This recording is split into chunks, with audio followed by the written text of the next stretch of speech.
Um, we're recording, so we're good. You stole my line. Jamboard's there, so feel free to collaborate, add ideas, ask questions on the Jamboard, and we will try to monitor that as well as the chat as we go here. Yeah, this will not be, I would say, the longest of the units that we've had. We'll talk, or the sessions that we've ever done. It will be, though, however, just a quick one that I've had to pop into a couple ones. The district is going to be taking a look at all the attendance sheets on Monday, and Kitty is going to be sending out pay sheets for people to fill out and return to them to get you compensated financially. Because, Rick and I can compensate you, emotionally. But, you guys aren't here for the emotion. You're here to. It'll be interesting to see how many people we lose after Ken is going to go back to bed now. Oh my goodness! I have never seen a guy who's happier to wake up at 5 a.m. or wake up at like 4:30. Yeah, he's been up for a while. Yeah. All right. Okay. All right. Go ahead, Mike. So we are going to talk a little bit about this last year. It was funny because Rick and I are always, inside baseball. We kind of let everybody else kind of talk about what they were going to present, and then we kind of fill in the gaps. And it was funny that one of the biggest things that people ask Rick and I is, how do I learn more about these certain tools? Or, hey, you guys have all of those cute little badge swags down in your signature. How do I become one of these certified educators? So what we're going to do is we're going to go through a little bit 10 of the bigger popular tools that people are using today. Oh, I'm sorry. Why am I talking? So let's move on to, hey, that's me at the bottom. I'm the Technology Integration Media Specialist at the Oneida Middle School. I'm at the top. I teach 6th grade language arts social studies at the Oneida Middle School. All right. And Rick is a newly minted National Board Certified teacher, so shameless plug there. So are you? Yeah, but you're on the top. All right, so to get through a little bit, once again, it is bit.ly/FCSD certified. All the information. I know you guys can watch, and you'll probably remember this, but there are some links in here. We've tried to save you guys the trouble to do all this. So again, we were talking, this is one of the biggest things that Rick and I are asked on a daily basis. Hey, how do I push my learning? How do I do this? How do I do that? And especially since obviously we're getting onto that year of living in this digital world, people are knowing that we are never going to go back to the way it was on March 12th last year. When we come back to school in September, and let's pretend like we're all going to come back to school in September, when we come back, every student in our classroom is going to have a Chromebook, most likely. Every student is going to have a Chromebook. So when you are sitting there in the front of the class and you have 29 students in front of you, or hopefully not 45 like Ken Sheldon said, but 29, 30 students in front of you with a Chromebook, it's a different ballgame, and everything changes. Their access changes, their view changes, but the way that teachers teach should also change as well. And it's going to require teachers to really gain a little bit more knowledge of some of the tools, because it's going to allow students to have a deeper understanding of the curriculum and teachers to be able to connect to their students a little bit better. So we are going to fly through this one. Like I said, we're going to make up time in midair. The first thing, I got to get to that whole Ken Shelton thing where I can read the chat and still talk at the same time. He is really good at that. Not only that, but definitely better looking than I am. So myself and Rick have been a Google certified educator for many, many, many years. And we have had people that somehow forget our names, but will refer to people like, hey, you're those Google guys, which I'm not really sure is a compliment, but I will take it as one because you didn't call me something worse. Rick and I have been Google certified educators for, 7 years, Rick? Sure. And we have actually progressed to become Google certified trainers. Listen, you are now my favorite person because there is a lot less hair up here than there was when Mrs. Jerzinski and Mr. Dakar and Mr. Youngkin, we all started teaching. So we became Google certified trainers a couple of years ago as well. So the biggest thing that we're looking at is going through this process of becoming a certified educator and moving on to re-upping our Google certification has allowed us to kind of stay so in touch with all the new things that Google are doing. Now, it's the way that we approach this in class. Like, I can teach a teacher how to use Flipgrid in 20 minutes. But having the teachers get the knowledge of how to use it and when to use it and why to use it is even more important. So when you're learning about all of these strategies, the cool thing is that when you become one of these certified educators, you actually start being able to connect to other people who are in that same little cool kids club. And you get these people that start sharing ideas back and forth, and it gives you the ability to collaborate with like-minded people. So when you're talking about the Google tools, I mean, anybody can use Google Docs, anybody can use Google Slides, Google this, but as you're looking through this, you start learning how to the why and the when to use it in a better situation. So the Google Level 1 certification will push yourself as an educator. And I will tell people, if you are bored at all this summer and you're coming back to a school system where we are going to have a ton of students who are going to be using the Google products on a daily basis, I think that this would be the easiest and the best thing to do. We know we had a lot of people last summer who did it through the Teacher Center. Myself and Mr. Dakar and Mr. Yaukler from the high school, we set up a learn at your own pace class to get people Google certified, and the feedback on it, they already got paid, so they didn't need to be nice on the feedback, but they actually prevented great feedback, and people actually emailed us in September and October saying, I remember that thing I learned back in July, it was awesome, and now I'm using it on a daily basis. So, in order to become Level 1 certified, and what do you get? Oh, I will get to that in 1 second, Miss Hunt. That is a very good question.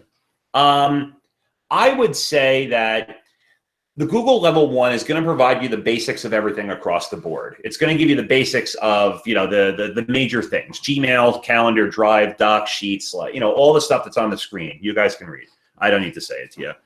There are a ton, and to go to Miss Hunt's point, who just said, what about all the people that know all this stuff and they don't necessarily need to go through a learning process? Well, first thing I would suggest is at the very bottom is to click on the Google study guides, and that will basically bring up just some study material from Google. The second thing is, in order to become certified with Google, is that they don't think poorly of themselves, is that you actually have to take a test. The test costs $10 to register for it. All the information about how to sign up is at the bottom. When you pass that, you need to get an 80%. There's a lot of performance tasks. You will actually log into a special Google account, not your own. It'll be a specific, special, long thing with a special password, and put you in this Google portal that basically allows you to, and it's going to say, go make a spreadsheet and share it with this person. All of the stuff. I would almost guarantee that almost every Schenectady educator with a little bit of work could pass this. You do have to sign a non-disclosure agreement, however, in order to become this, because they're going to give you kind of a heads up about a lot. They also don't want people telling other people what's on the test. It's all how to use the Google stuff. There's what's on the test. So in order to do that, the test takes, they say 120 to 180 minutes. I think it took me about an hour and a half to do it. And it's not very difficult, and you do learn a tremendous amount. Now, for those people like Miss Hunt who may take that and pass it right away, but you want to keep on pushing yourself, they do have a Level 2 certification. Now, the Level 2 certification is going to be a little bit, this one is not necessarily easy. It's going to be a lot more performance tasks, but it's going to be how to integrate it more into like the best practices of education and like sound pedagogy. It's going to be, how would you use it in project-based learning? How would you use it in inquiry activities? How would you use these tools to the next, basic elements? Again, there are study guides here, and if you click on there, it actually is a different study guide. Then that's why I wanted people to get that Bitly link. It will allow people to. It is a different study guide than the beginner one. Now, this test, however, is, again, it's an NDA. It's a $25 testing fee. So, you know, I'm not sponsoring that. I'm just kind of passing along the information. We did as a teacher center cover people's testing fees last year. I think we gave an extra hour to basically cover any fees that were involved with it. But then you can become a level 2 certificated educator. And if you ever want to get into the, I don't know, the auspices of becoming a Google certified trainer, you need to have your level 1 and your level 2. I will say that, you know, does someone give you your score immediately? No, John, what happens is that because it's performance tasks, people have to grade. You have some multiple choice and then some performance tasks. People have to evaluate your work. So you usually get your score back in an email within 24 to 48 hours. The biggest thing is that, you know, it will allow you to, it will allow to push yourself into that. Now, and like I said, if you want to become a Google certified trainer, I always throw this around. North of New York City, there is one school district that has 2 Google certified trainers within the same district, and that's Schenectady City Schools. That's myself and Rick. So, you know, between us and Canada, we are the only school between New York City and Canada, we are the only school district that has 2 Google certified trainers. So it's not a humble brag because I don't really think you guys care. So we'll move on. All right. Rick is going to talk a little bit about Flipgrid, and you can say next slide, Chris, whenever you want to move on. Oh, good. I get to see that. Right. I would say, to add on to what Mike said, the level 1 is really the core suite for Google Docs, slides, whatever. And then level 2 is like, I would call it your niche one. So like it gets into YouTube playlists. It goes a little deeper into sheets and stuff like that. So I learned a lot about YouTube doing it because I wasn't a big YouTuber. And I wouldn't even describe myself as a YouTuber. That would be embarrassing for my 6th graders if they thought that. Anyway, so Flipgrid. If you haven't used Flipgrid yet, you can go next slide, Chris.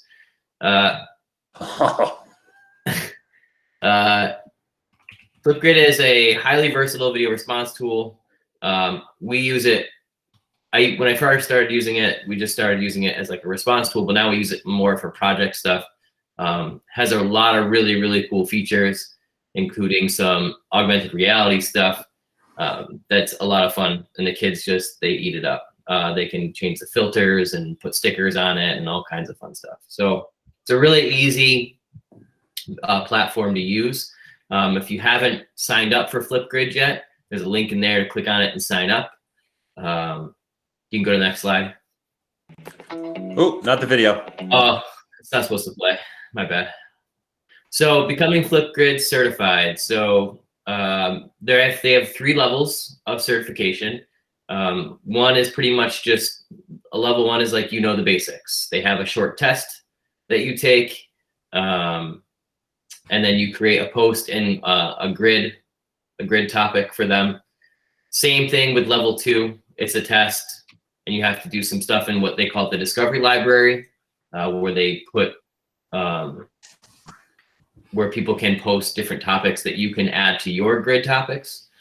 And then level 3 is all about managing different grids and grid pals and things like that. Grid pals are pretty much digital pen pals. So you can, we did it last spring with a school in Atlanta, Georgia. You just pretty much hook up, we use social media or email. And yeah, I'm more of a TikToker. Thanks, Mike. No problem, buddy. But you hook up with another school and you kind of have pen pals virtually, digitally. It's a lot of fun. You can go next slide. They do have. What did I do? I don't know. There we go. They do have something else, like another level. It's called a student voice ambassador. This is more up the lines of your Google certified educator type stuff. You don't have to pay for it, but it is like application based. So you have to be level 1, level 2, level 3 certified, and then you have to put an application in If you click on the logo there, it'll bring you, actually each of those logos on the pages will bring you to those websites. So if you're playing the at-home version, you'll have the links to how to do each of these things in more detail. But the perks, just like Mike was saying about the educator ones, this is the student voice ambassador is the one that comes with the perks. So if you're interested, if you're a heavy Flipgrid user, this might be something you are interested in. And you know, the reason why we did this is not so you can have a badge or a little perk or something like that. It's the huge perks that you get out of this is if you've been using Flipgrid or, you know, the Google tools or anything we present a lot, and you go through this process, you're going to learn like 17 things more on like, wow, I never thought about using it that way.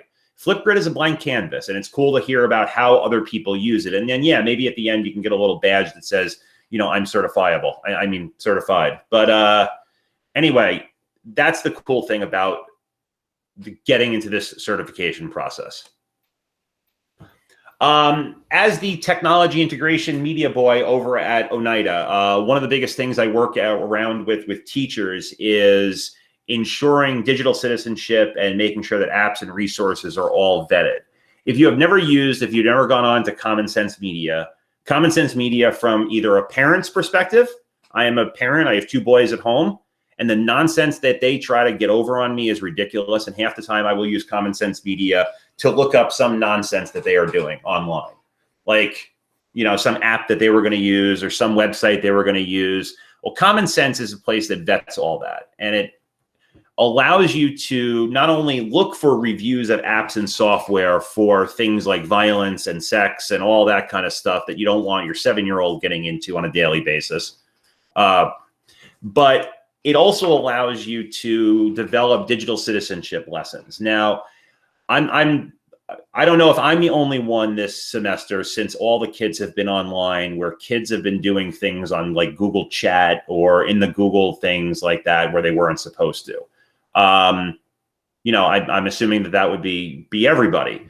We know that there's a need for digital citizenship skills out there. We know we need to teach kids directly. We need to teach into having them become more and positive citizens of this digital world, especially coming back to a world where we're going to have 10,000 students on this. So Common Sense actually has, if anybody's ever thought about my kids, I can't get them online right now. They're doing other things. They're emailing their friends with bad things. You use this in your social inquiry. You teach social inquiry? So Mr. Balog says he uses that. I thought you taught social studies. And Common Sense is fantastic. I mean, we use this as any of the librarians in the district. We use this thoroughly, probably on a daily, if not weekly basis. There is a certification process, which again is almost like an awareness test. It will show you that their 3 big main tenets are learn, do, and reflect, and you can see the main topics. This is not a long process. You can become this, while you're waiting at the DMV. It'll probably take about an hour. So you could do this. You could watch a couple of the sessions. You could, look at a webinar. You could look at one of the training courses, how to keep kids safe online. You could talk about how we're going to get students and families engaged, because this is a huge thing for family engagement. Families want their kids to be safe online while they're at school all day. There are a lot of articles you can read, a lot of different ways that you can kind of prove your mettle in this Common Sense Media aspect. And there's a lot of great stuff there. And then the last one is to reflect on your learning, which we're going to do a little bit later in like the Jamboard. How are we going to use this in our everyday daily practice? And, how are we going to use this to further our professional growth? How are we going to use this? Because it's going to be very difficult in, say, September to build on digital learning unless the kids have these basic digital citizenship skills down. If the kids are constantly, if they're saying harassing things, if they're not using the computers appropriately, if they are not, using them in productive manners, it's going to be very difficult to build on top of that. There isn't a certified ambassador program, which would be, again, that next level thing. That would be an application process where you would have to apply and have somebody, accept you. You do have to be a certified, educator to be for that. And to basically do that, your expectation is that you're going to further the mission from like a school or a school district standpoint. You would hold family engagement nights, workshops, conferences. That would probably have less accessibility for others. But if you're really curious and you get into it, there is another step after that. Go ahead, Rick. So probably sometime over the summer, becoming a Seesaw ambassador before last spring, before pre-COVID, was pretty easy. There weren't a lot of, I don't think there were a lot of Seesaw users. I think it was a growing platform, and then COVID happened, and then Seesaw kind of exploded. And so now Seesaw has done a fine tuning on their certified educator program. And so now there are 3 levels. There used to just be Seesaw ambassadors. Now there are 3 levels. So the first is a Seesaw Pioneer. If you want to go to the next slide. Seesaw Pioneer is pretty much an understanding of the basics. So it's the first level of certification. So if you're a Seesaw user, by now this part of the school year, you could probably pass their little. They have a little test that you take, and you become a Seesaw Pioneer. And so you get in a badge, certificate, access to a Facebook group, and that's pretty much the big Seesaw pull is their community. So the Seesaw community is growing very rapidly, and the number of users who are becoming kind of Seesaw pros and are providing content are also growing rapidly. So getting access to the Seesaw Pioneer Facebook group is a really good place for ideas. And if you're trying to problem solve something, you can grow as leader within your school, becoming a pioneer. The next level is a Seesaw ambassador. Seesaw ambassadors are invitation only. So what Seesaw does is they pretty much review activity of Seesaw pioneers, and they invite people to become the next level of Seesaw ambassador. And so this is an even larger community, or a smaller community, but with larger resources for ideas. You get the ability to start adding things to the Seesaw library, the content library for like the global content library. If you're a Seesaw pioneer and you are interested in becoming an ambassador, they are doing something to fast track this, because essentially what they want is 1 Seesaw ambassador per school building. And so if you are interested in that program, if you reach out to your principal, they can reach out to, or you can reach out to Chris Pietrantonio, but there is a way to fast track that if you're a Seesaw user who is providing a lot of PD to teachers in your building. So they can work on that for you. The Ambassador Toolkit is a really, it's the place where they keep all of their information. You'll get first access to updates, sneak peek webinars, and you get, they're very responsive to feedback. So Seesaw Ambassador is kind of next level up. And then there's one more, Seesaw Certified Educator.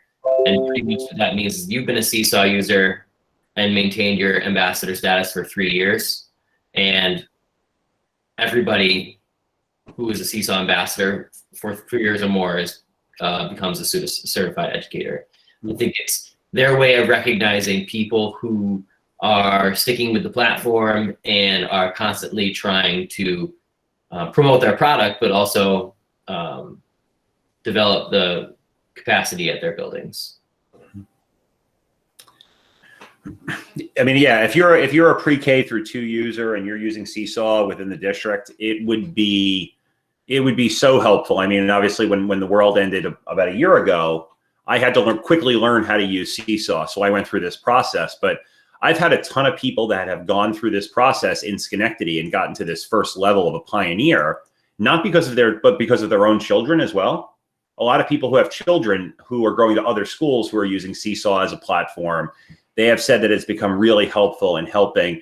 Seesaw is very, very, very intuitive once you know what you're doing, but it takes a little. It's different than Google Classroom, so it's a big jump.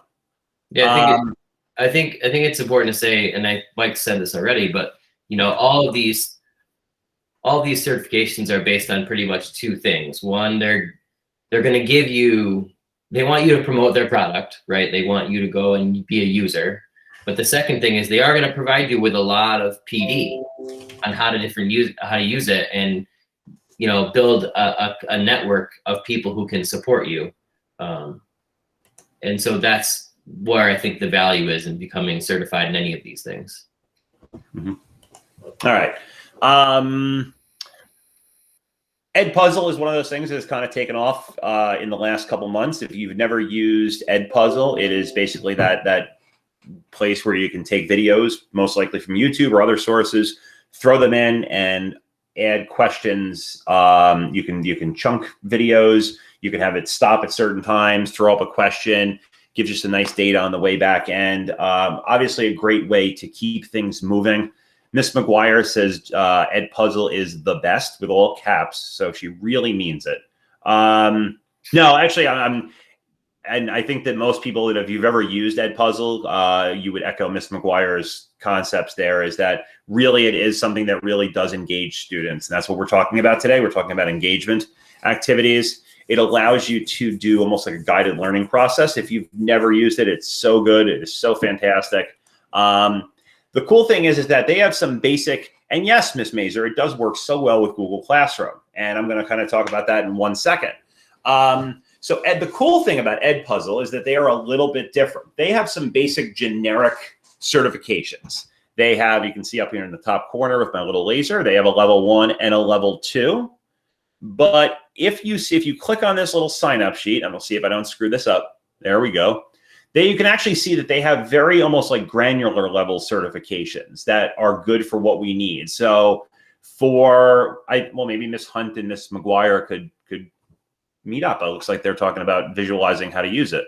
You can see that there's actually a certification just specifically on Edpuzzle and Google Classroom. And how long does it take? It takes 45 minutes. So the next time we do like an asynchronous afternoon, this might be a good opportunity to learn. Even level 1 is only about 40 minutes and it's 3 quick lessons. If you're talking about maybe you want to talk into how do I use Edpuzzle into project-based learning or into gamifying my classroom. How to, and I think this would be a cool one, is diversity and inclusion. So you can see all of the different types of certifications that they have here. And the link to it is going to be back on the ever popular click here to sign up on there. And allows you, basically the certification allows you to go through, you have to create some of the Edpuzzles there, the videos with the questions, and then you basically are going to learn how to use it. So if I'm looking at the chat, yes, and Rick just threw up the Jamboard link in there, and that would be a great way. So if you have used it, share how you used it. Sounds like I think Miss McGuire should probably do like an asynchronous afternoon, like host session. We had an last asynchronous afternoon, and that's where I learned about it, and I've used it twice since. I think it's amazing. It's very easy. So what you're saying is it's very easy to pick up and just get going on. Yeah. Awesome. Yes, and it is. It's basically blending YouTube and like formative assessments together. So it is a very, very good thing. So, and yeah, if you want to, and like Miss McGuire, who sounds like she picked it up very quickly and is using it really easily, I guarantee that if she does some of these these certifications, she's going to learn 5 or 10 more things that's going to make it even better to use. Because it's not like we're going to stop using these tools once September comes. Again, that's basically the same screen that I just showed, except I learned how to use the screenshot function on my computer. Rick, this is Rick's break. He's a breakout guy.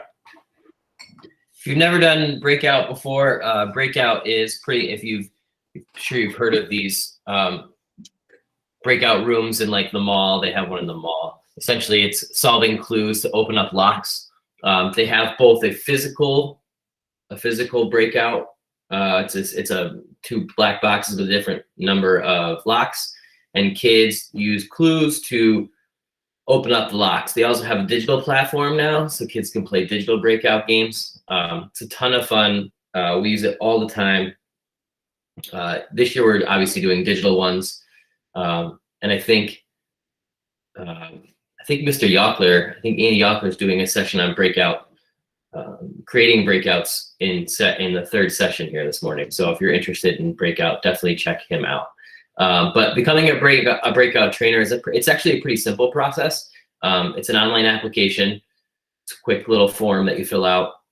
You submit a video of yourself explaining what Breakout EDU is kind of to you and how you use it, and then you submit any other supplemental resources that you've created, support documents, blog posts, maybe games that you've created. And at that point, they reach out to you and they approve you. They do it quarterly. And it's just one of these things, again, where you are pushing yourself to know the most about the approach. And just like Solve in Time, that we did with Mr. Shelton in the last session. If you're not familiar with Solve in Time, that's another kind of problem-based approach. Breakout EDU is a problem-based approach, and it develops collaborative thinking skills with kids. And it's an amazing tool. If you haven't had a chance to use it yet, but it's a pretty simple process to become a trainer.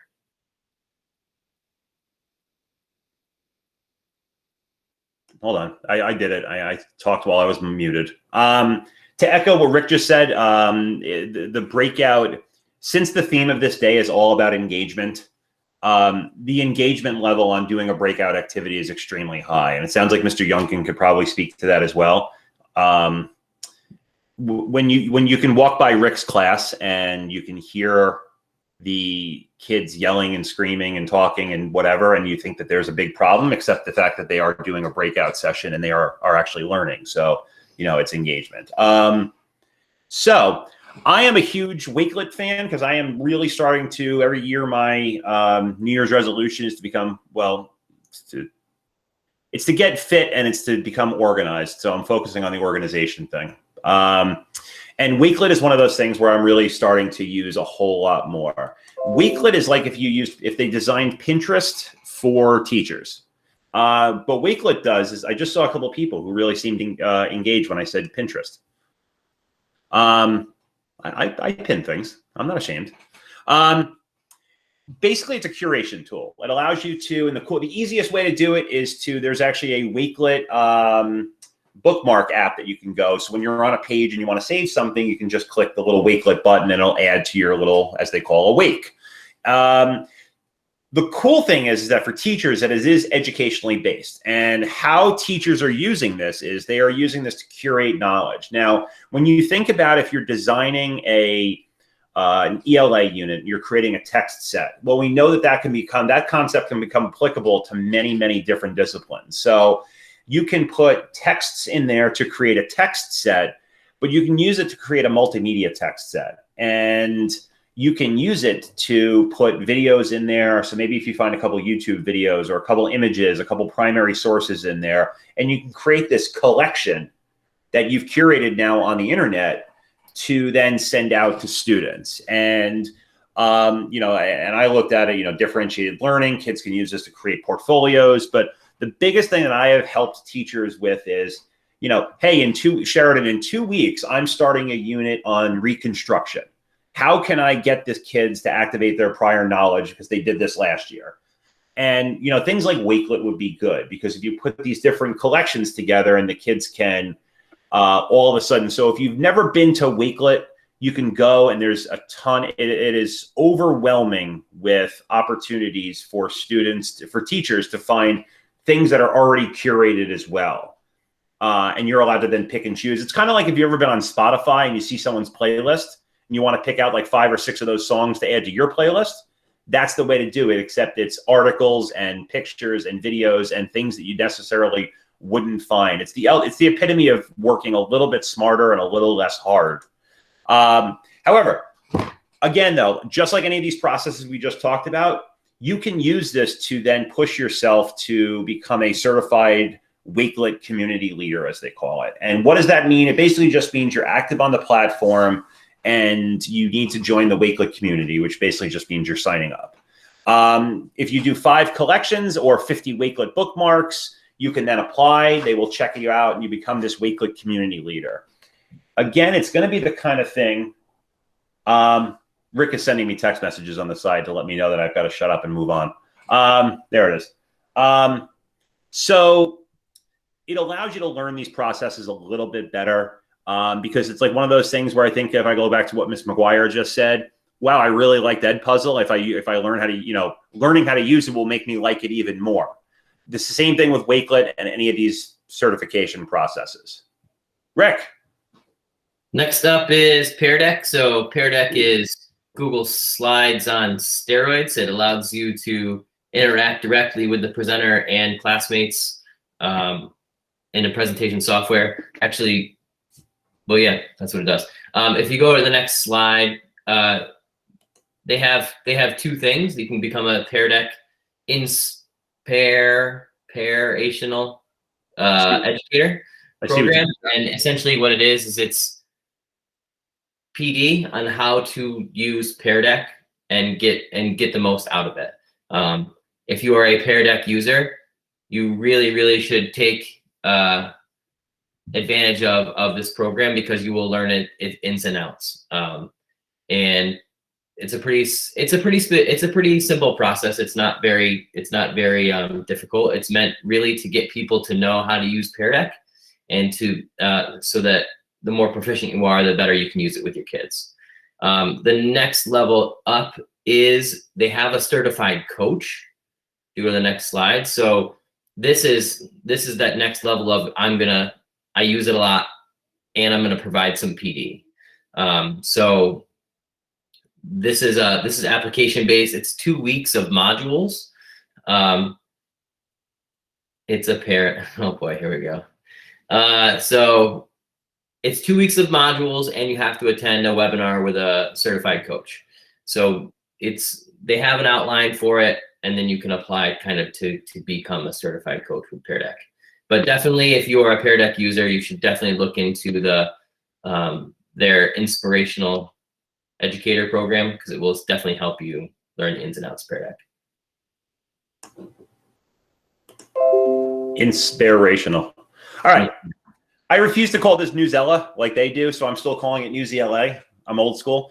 It is probably one of my favorite things that I have been using for probably the longest of times. If you've never used it, in a nutshell, it is basically a nonfiction text source that is generally about, a lot of times it's about current events, nonfiction titles that allow you to differentiate the level of it to the reader. So it'll present it at anywhere from 3 to 4 different Lexile levels. Students can log in, read. They can all read the same article, different Lexile levels. You can create text sets about a curricular unit. You can look in the teacher binder. You can create all these activities for it. If you've never used Newsela, ask your librarian. I just did it. Newsela, ask your librarian. But in order to save time, we will move on. This is probably one of the best certification programs that are out there. It allows you to learn a ton of stuff. So again, if you've ever used Newsela in the classroom and you liked it, even if you liked it just a little bit, I would recommend that you go through the process of becoming a certified Newsela, whatever the hell they call themselves. And you will learn 1,000% more. Things on how you never, things that you didn't even know were there the whole time. And again, click here to sign up, but I told you we would make up time. Last, but certainly not least, I think this is last. Yeah, is become a formative educator. Formative is another kind of resource. It's similar to it's similar to Google Forms, where kids can answer questions, multiple choice or short answer, responding to whatever document you provide, whether it's a photograph, text, what have you. I think you can also annotate on it as you go. So it's a really powerful tool. They also have 3 levels of becoming, I guess you could say, certified. They call them power levels. Each of those icons, you can click on it. It'll bring you to the requirements for each one. But essentially what it is it's 3 to 4 hours of time. Probably in the first step, it's creating, editing, and completing videos. And then the other ones are pretty much, at the end, you're pretty much watching webinars and mastery tests and posting in Facebook group. And again, like this is another company who is using social media to grow a network of users, so that if you have ideas on how to use it, need ideas on how to use it, or having problems with it, that network is there for you. So definitely another powerful way to learn about the tools we have available to us.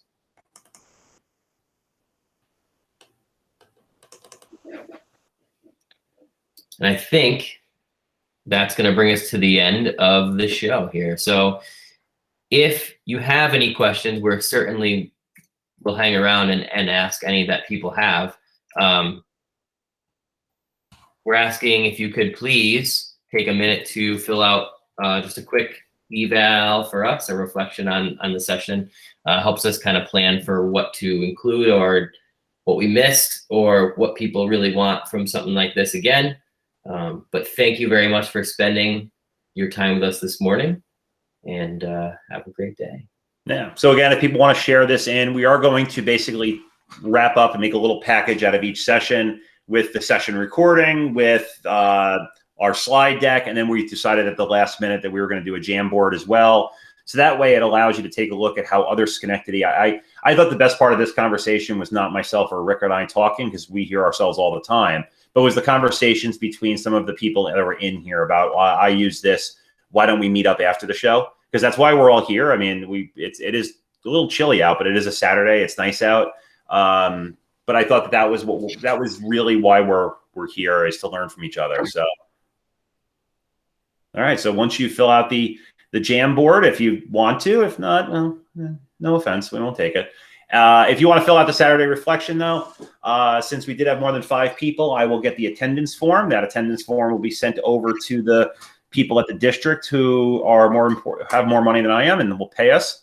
And that will be it. So hopefully look for an email, hopefully by no later than Monday, about filling out your pay sheet or however you're going to get paid. So promise you'll get paid. Thank you. That was very nice. Steve, how did you get stuck doing social inquiry? I meant stuck. I meant, how did you have the luxury of teaching social inquiry? Stop recording first. Hold on. Whoa, wait a minute. Thank you for whoever just reminded me to not shoot myself in the foot.